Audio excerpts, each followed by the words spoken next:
अगली बड़ी खबर का रुख करते हैं। अयोध्या में राम मंदिर चढ़ावा चोरी को लेकर अब निर्मोही अखाड़े ने सुप्रीम कोर्ट का दरवाजा खटखटाया है। निर्मोही अखाड़े ने सुप्रीम कोर्ट में याचिका लगाई है और कहा है कि राम मंदिर ट्रस्ट का पुनर्गठन किया जाए। अखाड़े ने कोर्ट से अनुरोध किया कि राम मंदिर ट्रस्ट को सार्वजनिक ट्रस्ट घोषित किया जाए और उसकी वित्तीय लेन देन का एक फॉरेंसिक ऑडिट करवाया जाए। इधर चढ़ावा चोरी के दो आरोपी टिन्नू यादव और मनीष यादव की पुलिस रिमांड में लगातार पूछताछ हो रही है। राम मंदिर ट्रस्ट के सीईओ पद के लिए 2300 आवेदन इस वक्त आ चुके हैं, जिनकी जांच की जा रही है और जल्द ही एक नाम फाइनल कर लिया जाएगा।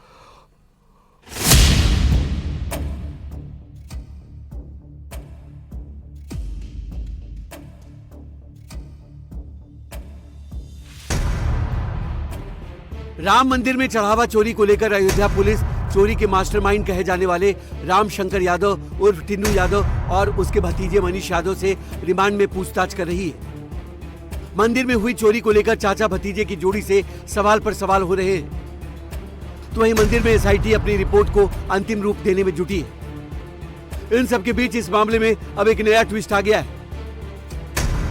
मंदिर की छवि खराब होने और ट्रस्ट के गैर पेशेवर रख रखाव के खिलाफ निर्मोही अखाड़े ने सुप्रीम कोर्ट का दरवाजा खटखटाया है।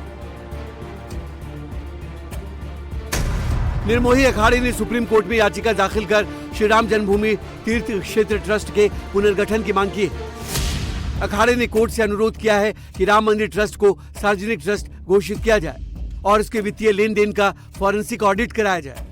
इस याचिका में कहा गया है कि वर्तमान ट्रस्ट के गठन और उसके कामकाज में पारदर्शिता की कमी है। निर्मोही अखाड़े का आरोप है कि मंदिर निर्माण और उससे जुड़े आर्थिक मामलों की स्वतंत्र जांच जरूरी है, इसलिए ट्रस्ट के आय व्यय और फंड के इस्तेमाल का फॉरेंसिक ऑडिट कराया जाए। इसके साथ ही अखाड़े ने ट्रस्ट के पुनर्गठन की मांग करते हुए कहा है कि इसमें सभी संबंधित पक्षों और पारंपरिक धार्मिक संस्थाओं को उचित प्रतिनिधित्व दिया जाए, ताकि मंदिर का प्रबंधन अधिक पारदर्शी और जवाबदेह तरीके से हो सके। अब इस मामले में एससी के सामने सुनवाई के बाद आगे की कार्रवाई तय होगी। हालांकि राम मंदिर में चढ़ावा चोरी का मामला पहले ही सुप्रीम कोर्ट पहुंच चुका है, जिसकी अगली सुनवाई सोमवार को होनी है। इसी दिन एसआईटी भी अपनी अंतरिम रिपोर्ट सुप्रीम कोर्ट में जमा करेगी। पिछली सुनवाई में सुप्रीम कोर्ट ने संबंधित पक्षों को नोटिस देकर जवाब मांगा था। इधर चढ़ावा चोरी के आरोप में जेल में बंद सभी 8 आरोपियों पर पुलिस का एक्शन जारी है। बारी बारी से आरोपियों को रिमांड पर लेकर अयोध्या पुलिस पूछताछ कर रही है। अभी राम शंकर यादव उर्फ टिन्नू यादव और मनीष यादव शनिवार से 39 घंटे की पुलिस रिमांड पर है। कोर्ट के आदेश के बाद शनिवार सुबह पुलिस ने दोनों को जेल में अपनी कस्टडी में लिया और इससे दिन भर पूछताछ की। आज भी इन दोनों आरोपियों से पूछताछ जारी रहेगी। पुलिस चाचा भतीजे की इस जोड़ी से चढ़ावा चोरी से जुड़े अहम सबूत और सुराग जुटाने की कोशिश कर रही है। साथ ही बाकी आरोपियों के बयान और उनसे मिले सबूतों का भी मिलान कर रही है।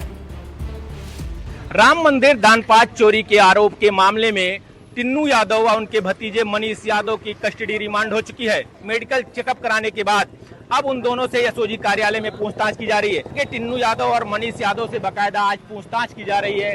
क्या निकल कर सामने आया, लेकिन ये देखने की बात होगी। टिन्नू यादव का रसूख कितना था कि वो चंपत राय का ड्राइवर हुआ करता था और राम मंदिर में सेवादारी करता था। टिन्नू यादव के फोन से ही तमाम कार्य संचालित हो रहे थे। टिन्नू यादव के साथ जो उनका भतीजा मनीष यादव है, वो लगातार टिन्नू यादव के साथ में भागीदारी में रहता था, उससे भी पूछताछ चल रही है। एक तरफ राम मंदिर चढ़ावा चोरी में एक्शन जारी है, तो वही मंदिर ट्रस्ट ने सीईओ की तलाश की प्रक्रिया तेज कर दी है। सीईओ पद के लिए आवेदन की अंतिम तिथि 18 जुलाई तय की गई थी।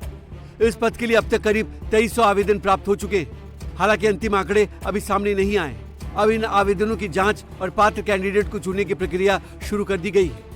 सीईओ की तलाश के लिए गठित 3 सदस्यीय समिति ने आवेदनों की स्क्रूटनी के लिए सचिव स्तर के एक सीनियर अधिकारी को लगाया है। सभी एप्लीकेशन की जांच और अभ्यर्थियों की लिस्ट तैयार करने के बाद चयन समिति अंतिम चरण की प्रक्रिया आगे बढ़ाएगी। 6 जुलाई को हुई मंदिर ट्रस्ट की मीटिंग में सीईओ की तलाश के लिए 3 सदस्यीय समिति बनाई गई थी, जिसमें retired justice Pramod Kohli, retired lieutenant general Vishnukant Chaturvedi और सुरेश हावरे को जिम्मेदारी दी गई थी। ये समिति 3 नाम की लिस्ट ट्रस्ट को सौंपेगी, जिनमें से एक उम्मीदवार को श्री राम जन्मभूमि तीर्थ क्षेत्र ट्रस्ट का नया सीईओ नियुक्त किया जाएगा। ट्रस्ट का मानना है कि इस नियुक्ति से मंदिर परिसर के विकास, प्रशासनिक व्यवस्था और भविष्य की परियोजनाओं के संचालन को नई दिशा मिलेगी।